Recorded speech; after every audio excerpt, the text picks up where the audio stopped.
21 दिसंबर 2021, 21/12/2021। इस समय तितली रानी भी धूप ले रही हैं। ठंडक है मौसम में। गनीमत है कि कोहरा बदली नहीं है, वो भी आने वाला है। अभी भी तितली रानी जो हैं ये यहाँ पर आराम कर रही हैं। छोटी सी है, इनकी डिज़ाइन देख रहे हैं, छोटी सी है ये धूप में आराम कर रही हैं। इसके करीब हमारा कैमरा पहुँच गया, फिर भी वो नहीं उड़ी। अच्छा है न उड़े। सामने कुंद चमेली आप देख रहे हैं। अभी समय भी इच्छा होती है कि ये यहीं पर आराम से धूप में लेट जाएं, हैं, कुछ धूप ले लें, आराम कर लें, लेकिन वो भाग्य में नहीं। पता नहीं किस नक्षत्र में हमारा जन्म हुआ था। अब देखिए बंदर भोज है, कल लोग कोई बंदर भोज जो करता है वो हमको जरा भी नहीं भाता है। बस ये है कि कुछ आधा तिहावा होता है। क्यों? बार बार बच्चों को देवा 10 बार 4 बार 6 बार देंगे तभी बच्चों को मिल पाएगा, वरना बड़ों को दे दिए। बड़े तो बच्चों का हिस्सा खा ही रहे। सब बच्चों को आप दीजिए, वो बड़े वाले ही खा जाते हैं। तो अब वही तैयारी कर रहे हैं। सब अमरूद वहाँ झोले में रखा है। अब चले, आजकल हेलमेट पीछे टांग रखा है कि भैया जुर्माना करेंगे, कहेंगे तो हाथ पैर जोड़ेंगे। साहब बुढ़ापे में एक महीने के लिए हुजूर मोहलत दे दीजिए, बहुत ज़्यादा ठंडक है, उम्र है। अब हेलमेट में इसमें कोई कान की सुरक्षा तो होती नहीं है। तो आप लोग ये मांग कर रहे हैं ना कि भैया जो 75 साल के ऊपर है आधार के हिसाब से, उनको हेलमेट के लिए छूट दी जाए कि आप लगावें या न लगावें। कब? जाड़े में, बस जाड़े भर, और फरवरी के बाद फिर आप हेलमेट लगाइए। लेकिन जाड़े में बूढ़े लोगों के लिए बताओ हेलमेट लगाएंगे तो हम मर जाएंगे, हम तो उसी भर के होंगे फिर। तो यही देख रहे हैं सब तैयारी करके। अमरूद रखा हुआ है। अब गेहूं निकाले ड्रम से, लेबर आज छुट्टी, रोज़ छुट्टी, रोज़ छुट्टी, रोज़ छुट्टी। अच्छा वो भी घर का अकेला है।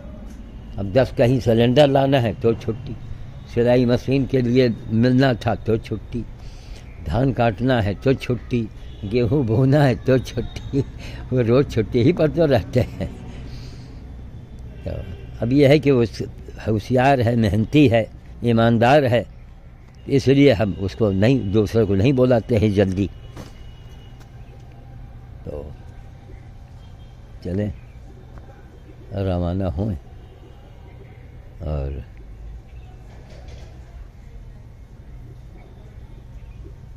जैसे दिल्ली में कि बच्चों को खेती की जानकारी, साग सब्जी की जानकारी स्कूलों में दी जाएगी, वही चीज़ यहाँ भी अनिवार्य किया जाए। गांव में, देहातों में जो बहुत से लोग ज़मीन देने के लिए तैयार है, भैया कम से कम में उनका भी काम चल जाए, सरकार उसको लीज पर ले ले और अपना करावे, बच्चों को सिखावे, दिखावे। सारे बच्चों को जानकारी होनी चाहिए। आप घर में लहसुन है, प्याज गमले में आप लगा सकते हैं, उत्पाद बढ़ाइए, हैं। कोई ज़रूरी नहीं कि आप किसी पर आश्चर्यित रहें।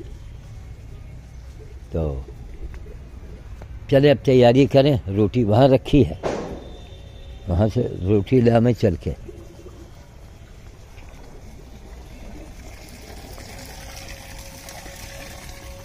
जरा रोटी निकाल दो, होगा पकड़ा दो, ऐसे पकड़ा दो।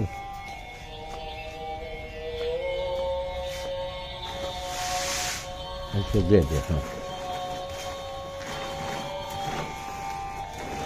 आज नारियल भी कटवाना है तो रख दे, छोड़ दो। और क्या है उसमें?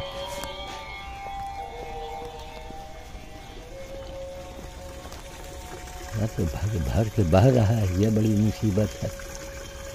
हैं? क्या दिक्कत भगवान की, घर निगाह डालो। ससुरा यही पाइप खुल गया अभी, हा बह रहा है। देखो मोटर जरूरत हो अभी बंद कर दो। हाँ बंद कर दो, यहाँ बह रहा है पानी।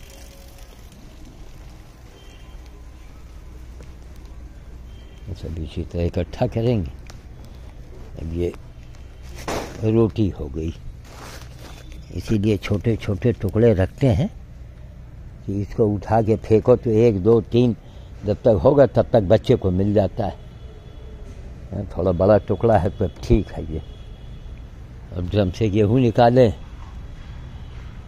चना रखा है, वो एक आदमी कहाँ तक करे। यही इच्छा हो रही कि यहीं थोड़ा देर धूप में कुछ शरीर में तेल लगा के यहीं आराम कर लें, घंटा सो लें, ज़रा धूप लग जाए बदन में। लेकिन ना, कोई नहीं, कोई भगत नहीं, कोई कुछ नहीं कि कोई आके मदद करे, कि सहायता करे। और करेंगे लोग तो बेमन बेमन बेमन बेमन बड़ों को खिला दे रहे, उनको बच्चों से लगाव नहीं। हमारा मतलब ये कि अगर बच्चों को आप नहीं दे पाए तो आपका काम आधा हो गया, अधूरा हो गया। क्यों अधूरा करते हो भाई? बच्चों को दो। ये गेहूँ आता है, 1 किलो चने के जगह पर 1 किलो गेहूँ आ रहा है। ऐसे भी लोग पड़े हैं दुनिया में, देख ले आप हैं। और भयंकर मुसीबत का सामना भी कर रहे हैं, मेरे मना करने पर भी कि भैया जो काम करो। अब 1 किलो चना आप दान में कर रहे हो तो 1 किलो चने के दाम में अमरूद है, केला है, लैया जो मिले आप दे दो ना। 1 किलो का चना बिका, 1 किलो गेहूँ, सोच लीजिए। वो भी परकट का ये छोरा, मतलब महारद्दी टाइप का गेहूँ, कोई अच्छे टाइप का भी गेहूँ नहीं कि बाज़ार से महंगा गेहूँ नंबर 1 का मंगा दो है।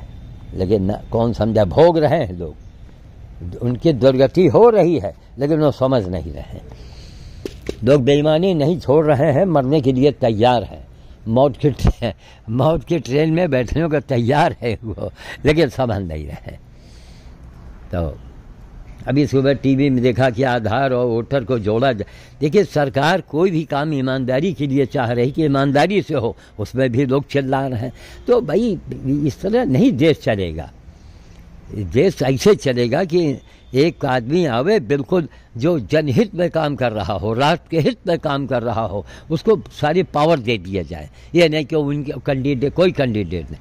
आप भाई, आप जो काम करेंगे वो जनता से पूछ लीजिए।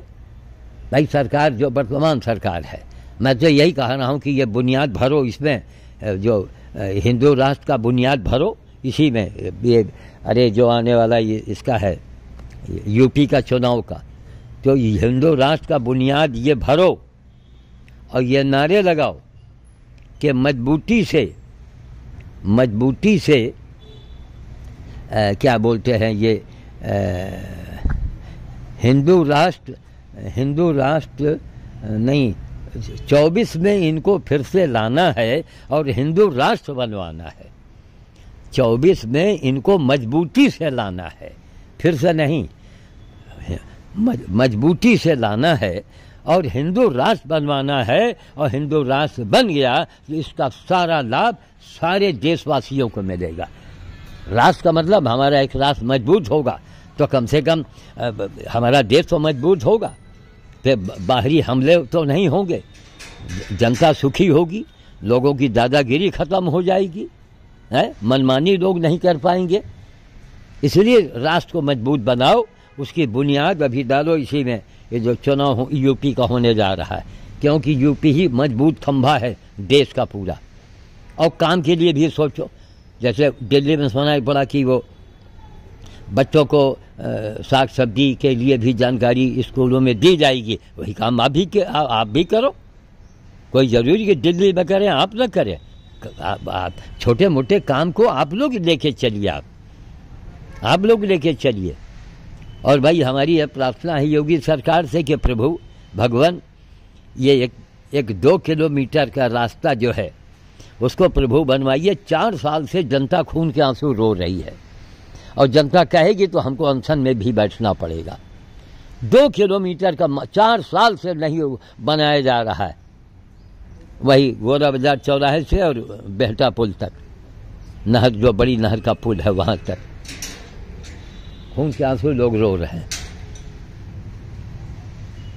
चलें इसको रखें, ज़रा बंदर के लिए तैयारी करें हम। जय श्री राम।